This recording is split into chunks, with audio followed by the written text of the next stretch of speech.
how to bulk.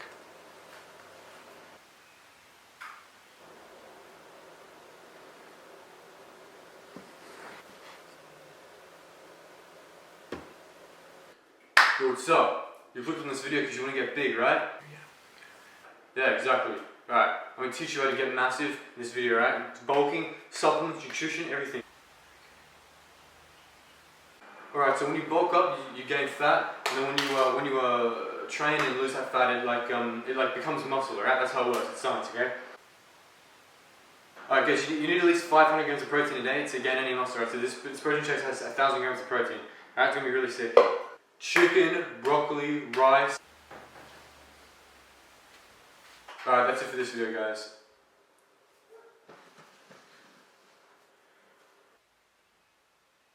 The key to building muscle and losing fat at the same time is intermittent fasting. I also drink San Pellegrino sparkling water every morning. Eat more fat to burn fat. Guess that makes sense, yeah.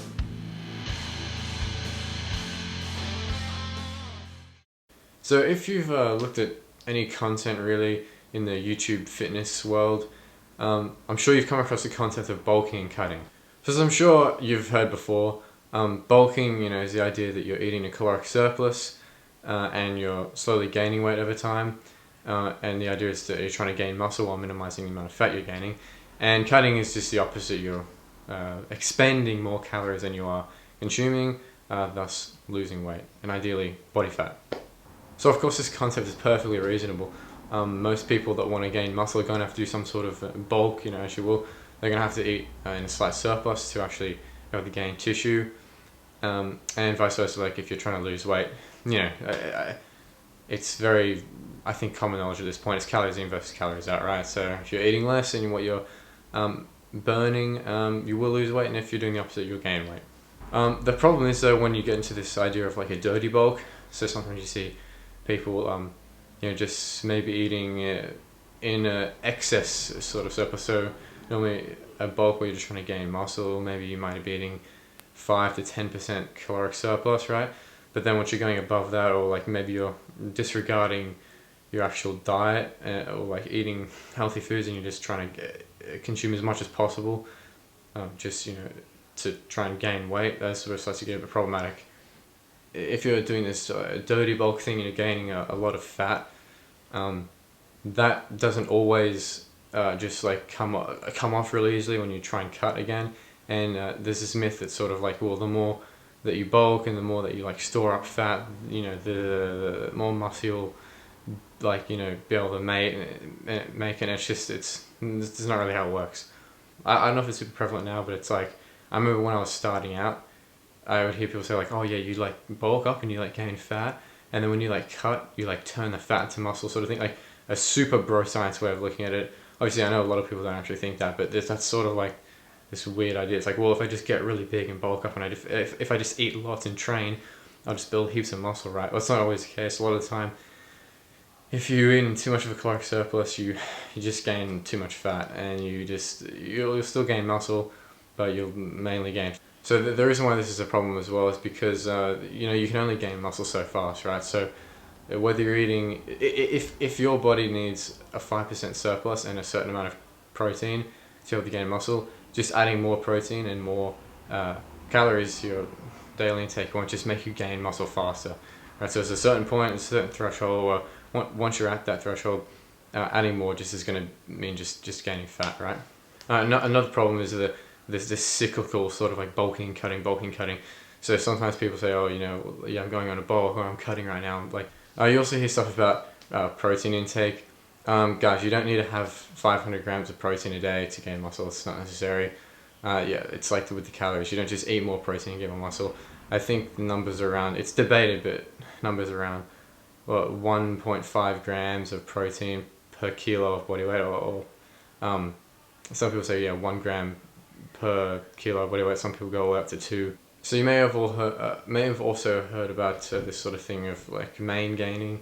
So just eating at maintenance while building muscle, or building muscle and losing fat at the same time.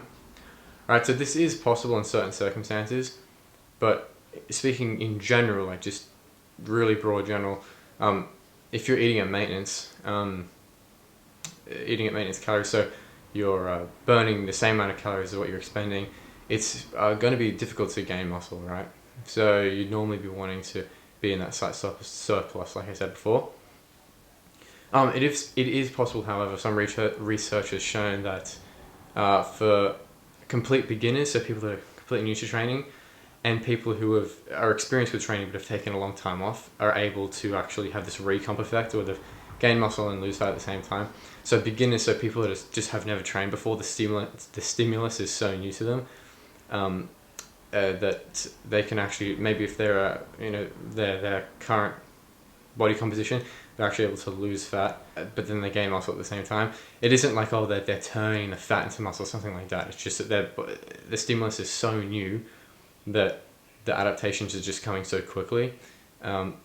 It's also if someone who's maybe trained for, say, like 5 years, and they've gained a substantial amount of mass, like muscle, and then they stop training for a few years. Once they go back into training, they might be able to have this recomp effect.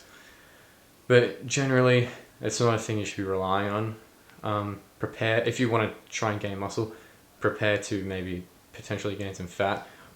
Don't be like thinking, oh, well, if I lose my six-pack, I'm just constantly trying to maintain like abs. It's just not super realistic. If you want to get bigger and stronger as well, if you want to be stronger, sometimes if you look at professional athletes, the best athletes, they don't always have shredded abs all the time. All right, fitness, like Instagram, like all these fitness models, that's just like that's like a highlight reel, right, of them. So even there's people that are on Instagram that you see shredded all the time. That might be them like 2 weeks out of the year. You know, if they're doing that like bulking cutting thing, right? Bodybuilders, when they prepare for competition, they will cut like drastically. They will not only cut body fat, cut by reducing their calories to burn body fat, but they'll be also utilizing like water cutting and dehydrating and diuretics, and they get to an insane level of leanness and dryness right before a show. That's just absolutely not like realistic, and it's not maintainable for a long period of time. So sort of on that, don't worry about like what other people are doing when you see them on Instagram. Don't be constantly looking at the scale. Right, it's not healthy. Like it's okay if you want to use the scale as like a sort of like objective, like a quantitative measurement to track your progress. That's really good, but don't be like stepping on it like every single day, like multiple times a day, checking it and seeing, oh, I haven't made any progress. It's not really healthy. That's one of the big problems I see with the whole bulking cutting thing, is it potentially leading to sort of unhealthy habits. What I'd probably recommend is, like, if you want looking to gain muscle, you can get an app like MyFitnessPal. It'll just, if you put in your body weight, height, and age, and all this, it'll tell you exactly how many calories you need to be eating to, do a bulk. Some people say like a lean bulk. Sort of, I think a lean bulk, that should just be the normal thing, right? And if you're trying to lose weight, yeah, you can reduce your calories and go from there. Don't listen to these fitness influencers that'll tell you that, like, oh, do this diet to lose more fat, or intermittent fasting, or this stuff. All these things can be useful. Different diets can be better for different things. Some diets are more healthy than others. Intermittent fasting can be useful. Fasting in general, but it is ultimately, at the end of the day, this just calories in versus calories out. I know it's really tired, like, but that is ultimately what it is. Alright guys, that's it for this video. Thanks for watching. Be sure to comment, subscribe, like the video. I'll see you in the next one.